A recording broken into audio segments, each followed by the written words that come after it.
Welcome to Gapology Radio with your hosts Mark Tinas and Brian Brokoff, authors of the leadership development books Gapology, IMBAR, and Speed of Purpose. At Gapology, our purpose is to help leaders achieve their greatest potential. To learn more about our groundbreaking books and training services, visit our website, gapology.org. Hey everybody, welcome to Gapology Radio. If you're looking for a quick and easy way to get your leadership team familiar with the terms, methods, and tools that you learn on this podcast, we have a solution for you. Our video-based e-learning course on udemy.com provides a total of 1 hour of video content and a short activity at the end of each Gap section. But your team will walk away with a solid foundation of Gapology. Again, that's udemy.com, udemy.com, or you can find the link right on our website, gapology.org. And as for tonight, Mark and I will dive back into our topic of Mind the Gap. Our inspiration for this series came from Judy Shulock's incredibly well-written foreword to our book. The core message here is that leaders must not only look out for gaps in the business results and behaviors, but they must also actively seek them out with a clearly defined process and leadership rhythm. And tonight we'll explore a massively common gap that we see where leaders assume organizational wisdom begins and ends with training. So let's go ahead and get the show rolling with Mark Tinas. Hey Mark, how you doing? Good, Brian. How are you? I'm good. It's been a couple of weeks. I know you've had a busy time away. I know you were doing a little bit of traveling, having some fun. Well, thank you for the podcast in my absence. They were excellent. Appreciate that. Yeah. Just want to give our listeners something to think about during the week. You know, we're going to always try to provide something. And if we can't, have a new show, we'll always share something that we've previously posted or something, just to give everybody something to consider and think about and build into their week. And we had a nice guest on last week with Cabrina McLean. She, great friend of ours, great colleague. We really rely on her for, some insights and some new things and some additional wisdom pieces that she brings to the table. So that was a great conversation there. But so you went to a tennis tournament, or I know you were doing something like that? Yeah, we went to the BNP Paribas in Indian Wells, California. It's an annual tennis tournament. Mm-hmm. I guess 1 million people go. Oh, so wow. Oh my gosh. We were among those, and it's more of a family get together. It was great. We had a great time. Got to watch some tennis, some awesome tennis. Got to play some tennis, and do some hiking and hang out with the kids and the grandkids. Yeah, well, that's excellent. That's awesome. Yeah, I think we always need a little time away to just kind of decompress and clear our heads a bit. I think that's great. Yeah, very much so. Yeah. Maybe mine's next. I need to do that. I think tonight will be a really interesting topic to transition. A couple of weeks ago, we started talking about Mind the Gap, which is a topic we introduced a couple of weeks ago. And I thought it'd be interesting to look at some other Gapology elements through that same lens. I think oftentimes businesses, leaders, and so forth do not necessarily ignore, but they're not looking for gaps in other areas. And I think there's just an opportunity for us to talk through a few of these things over the next couple of weeks. And tonight, we're going to talk through training versus wisdom. So it's two different things. Obviously, training in general, we're trying to start to build knowledge and skills with our team members. But how do we create wisdom with them? What does that look like? What things can we build into our leadership rhythm to start to build wisdom overall rather than just providing training? So I thought that'd be an interesting topic, Mark, and I know you've got some notes on that. I love that, but you're getting way ahead of me. Oh, okay. So thank you for the Mind the Gap t-shirt. Sure. Yep. So I have it on. Oh, nice. And Mind the Gap is a key for leaders. They need to be aware that there likely is a gap. Certainly when there's a gap in results, there's a gap in behavior, and they need to mind the gap. And of course, it comes from the London, I guess it's the subway system. Right. Is that? I just haven't been there. I apologize. Mm-hmm. Planning on going. But I thought we invented mind the gap conversation. I didn't realize that the subway was shouting that out, in advance of us in London. Mhm. But it is a key behavior for leaders. Mind the gap. Be aware that there is a gap. And again, it's MIND, mind the gap, and discover it, figure it out, and therefore you can close it. So, in what you're describing, is there is a big gap between training and organizational wisdom. They are not the same thing. Training may not lead to organizational wisdom, so we don't want to fool ourselves. But it is certainly an area where mind the gap applies. How's that sound? Mm-hmm. Yeah, no, I think that's excellent. Yeah, oftentimes we do think training solves everything.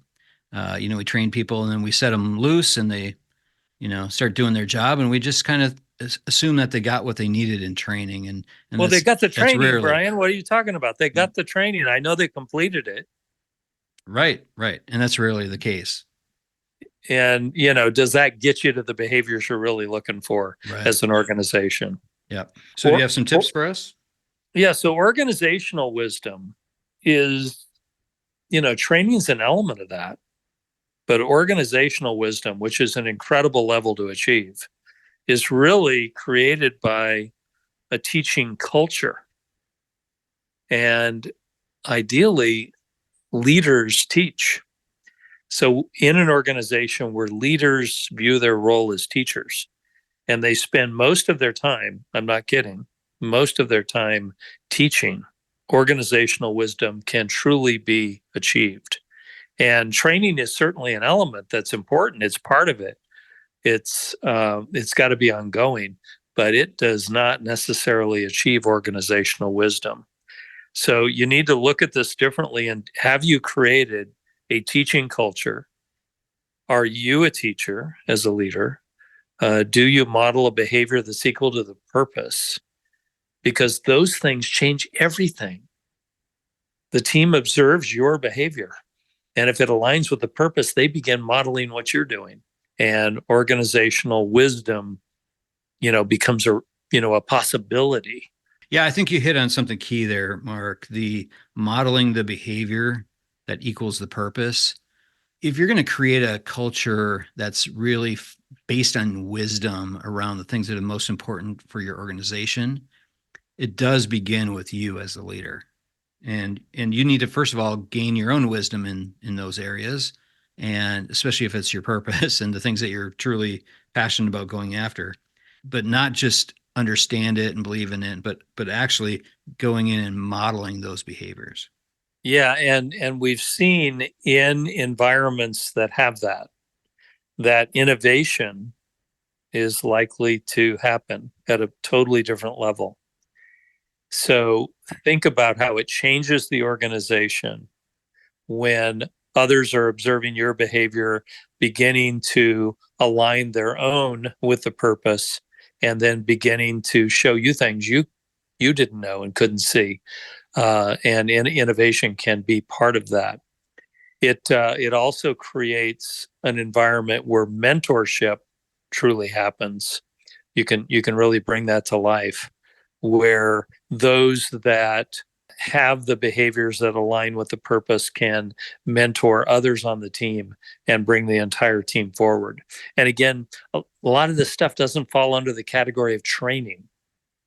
So training can be a bit of a trap, where you think they're trained, but that doesn't get you where you want to go. It doesn't get the results that you were expecting to achieve. But an organizational wisdom can get you results you couldn't even have thought of. Mm-hmm.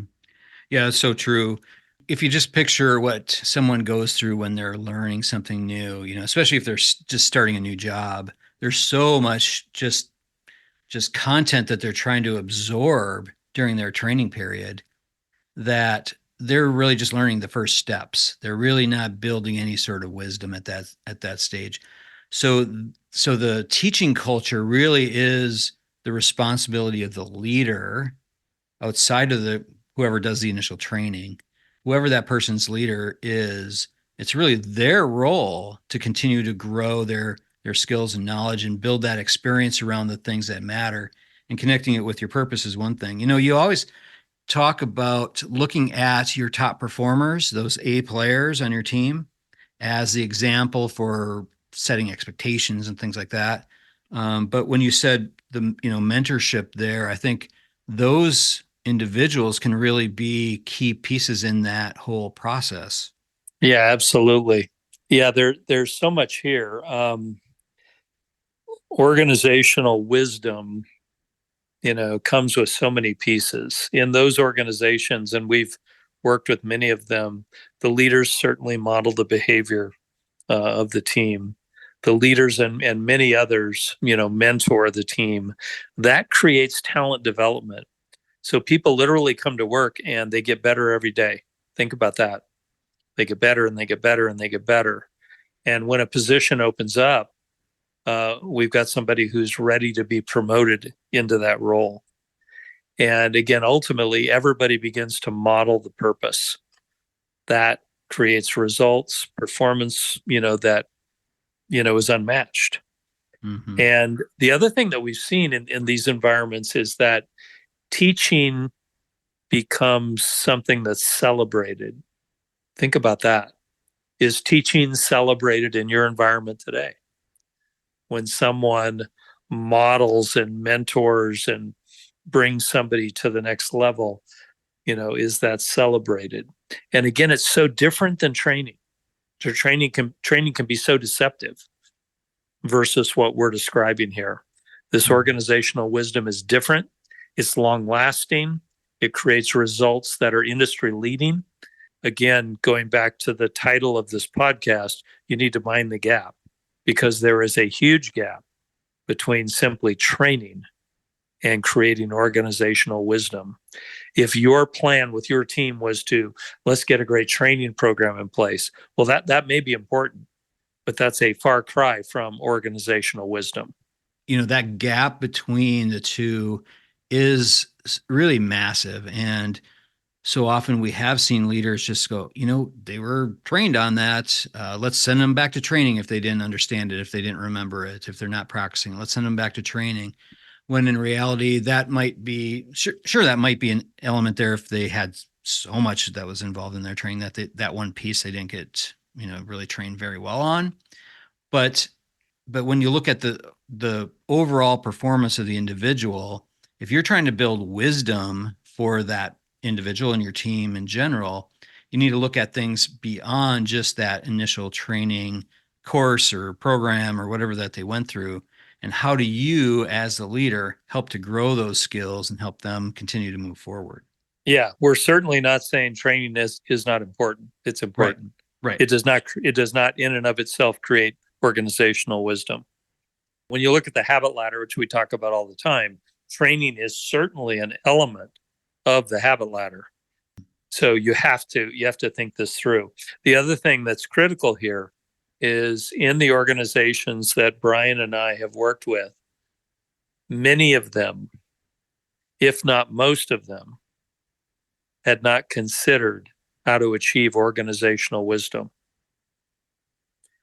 So if you as a leader today in your organization, in your team, consider organizational wisdom as a top priority and figure out how to go after it, it can be huge, not only for your career, but for the organization. It can change everything. It can change people's lives. And again, it will not be achieved through training. It's different than that. Mm-hmm. Yeah, Mark, and in Gapology, for our listeners out there, if you haven't read this part, we talk about something that we call the teaching organization pyramid.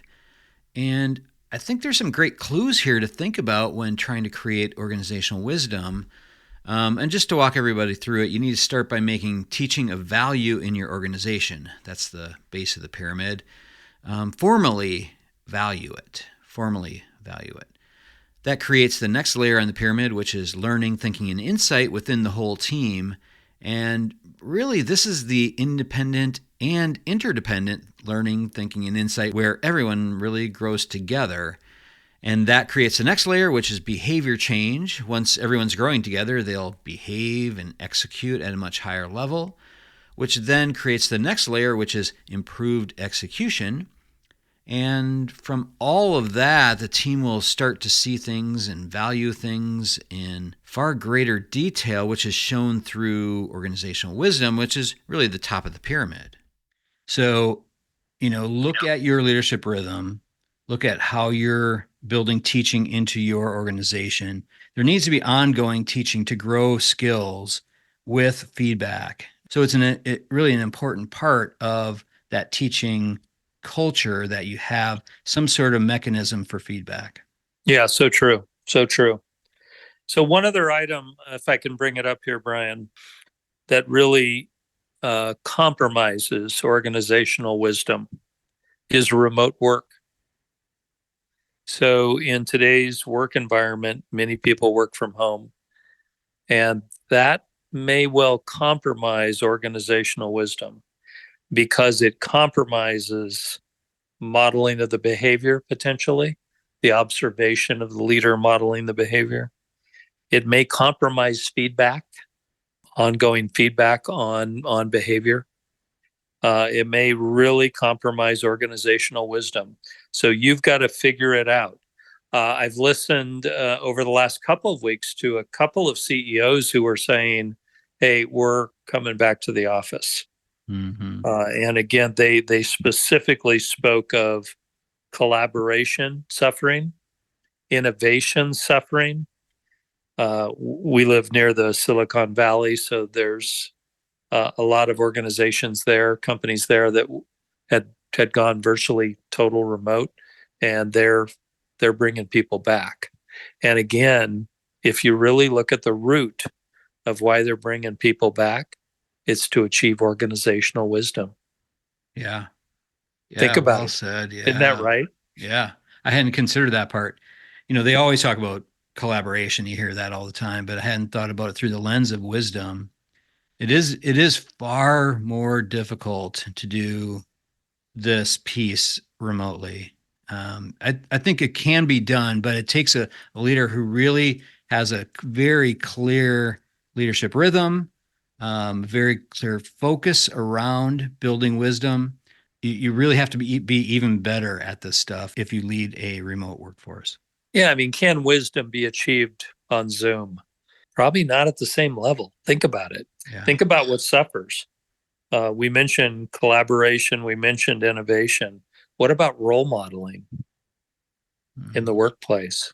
It likely suffers. You could role model a good Zoom call, but it's just different than being in person.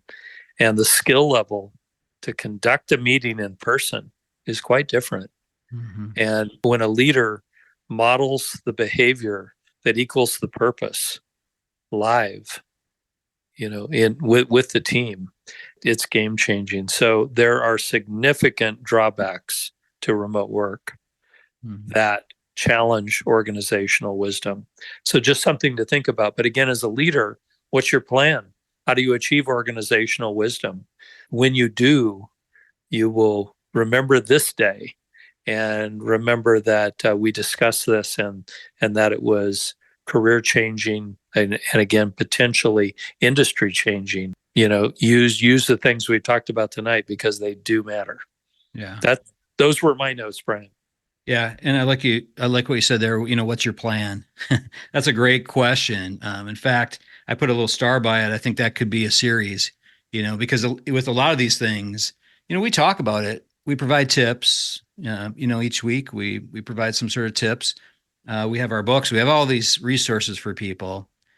In the end, it's got to come down to you. So what are you taking away from the things that we talk about here? What are you taking away from the things that you learn day to day in your role when you're looking at the different gaps that you're experiencing? How do you mine those gaps? And a great way to look at it is, what's going to be my plan? What am I going to do? Gapology is all about leading teams to action.